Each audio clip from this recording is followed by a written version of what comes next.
Na sua admiração pelo coronel Bento Gonçalves, em cujo regimento de cavalaria servira, Rodrigo pensou em dar ao seu nome, de seu filho, o nome de Bento.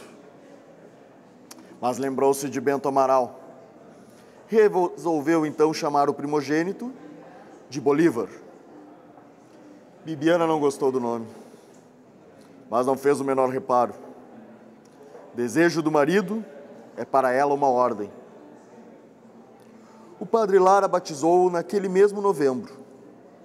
Juvenal e Maruca foram os padrinhos.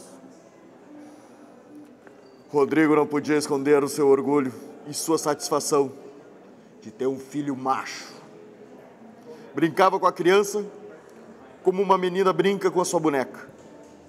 E às vezes não podia deixar de dar voz à sua impaciência diante do fato irremediável de que a criança levaria anos para crescer, fazer-se homem e poder chegar à idade de botar pistola e espada na cintura e sair a burlequear pelo continente. O mundo está errado, disse ele um dia ao vigário, quando ambos conversavam em frente à venda após o jantar. Por que o cavalo cresce tão depressa e a gente leva tanto tempo? O padre, que palitava os dentes com espinho de laranjeira, encolheu os ombros, respondeu meio vago. Deve ser porque os cavalos vivem menos. Também está errado. Um cavalo deveria viver tanto quanto qualquer pessoa. O padre Lara olhou para o capitão longamente antes de lhe falar. Fazia meses que vinha notando mudanças nele. O homem simplesmente andava desinquieto, irritadiço. Tudo indicava que aquela vida sedentária, atrás de um balcão, começava a entediá-lo. Não fora feito para aquilo. Para falar a verdade, também não fora feito para o matrimônio, ou melhor, para ter uma mulher só. E o vigário se inquietava, pois, de certo modo, sentia responsável perante Pedro e Arminda Terra por aquele casamento, da qual era uma espécie de fiador. Se o signatário da letra, de que era avalista, fugisse, e ele fosse chamado a pagar a dívida, o que poderia dizer ou fazer? Soltou um suspiro e perguntou: se vós, missê, fosse o Criador do mundo, como é que fazia as coisas e as pessoas? Rodrigo apanhou o seixo, fez pontaria numa árvore e arremessou, errando o alvo. Se eu fosse dono do mundo, fazia umas mudanças. Por exemplo, pediu o padre, acabava com essa história de trabalhar. Sim, e depois? Fazia os filhos virem ao mundo de outro jeito. Eu vi o que a Bibiana sofreu. É medonho. O vigário sorria. Aquelas partidas, palavras feitas por um egoísta, não deixavam de ter valor. E depois? Dividia essas grandes sesmarias de homens como o tal coronel Amaral. Dividia como? Para quê? Dividia e dava um pedaço para cada peão, para cada índio, para cada nego. Não vai me dizer que ele libertava os escravos. E por que não? Acabava com essa escravatura imediatamente. O padre ria.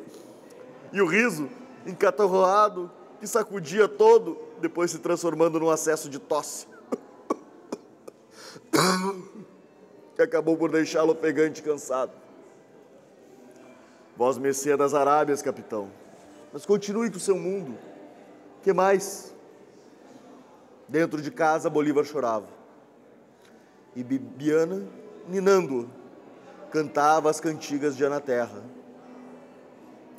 Ah, eu ia me esquecendo.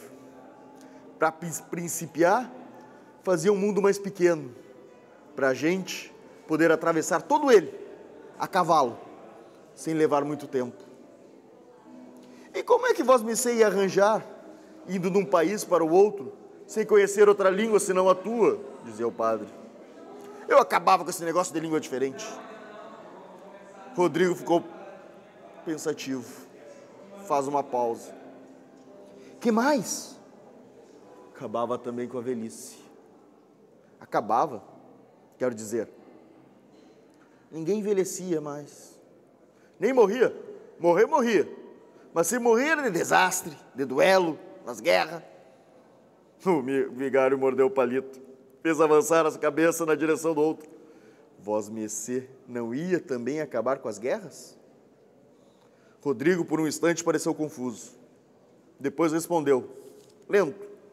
Bom, acabar de todo não acabava, porque a guerra é um divertimento para o homem. Sem uma guerrinha de vez em quando fica tudo muito enjoado. Ia ser um mundo bem esquisito, disse o padre. Não mais esquisito que esse nosso, padre. Se Deus fez o mundo assim, por que achou que era direito? Mas há muita coisa torta por aí. Que há. Rodrigo abafou um bocejo. Depois, olhando para os outros lados, como para ver se ninguém o escutava, cochichou. Outra coisa, padre. No meu mundo não ia haver casamento. Um homem podia ter quantas mulheres quisesse.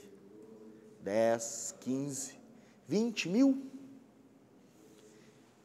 E se 2 homens desejassem a mesma mulher? Rodrigo respondeu diretamente com uma pergunta. Para que serve a espada? Para que serve a adaga? E a pistola? O vigário procurou resumir as aspirações do mundo através do que ouvira e do que sabia dele por observação direta naquele ano. Noutras palavras, capitão, seu desejo mesmo é andar correndo o mundo, sem pouso certo, sem obrigação marcada, agarrando aqui e ali uma mulher, como quem apanha uma fruta de uma árvore da beira da estrada. De vez em quando uma partidinha de truco, ou de solo, um joguinho de osso, umas carreiras e, para variar, uma peleia. Não é isso? Rodrigo sacudiu a cabeça lentamente. Mais ou menos. O choro do menino cessara, mas Bibiana ainda cantava baixinho.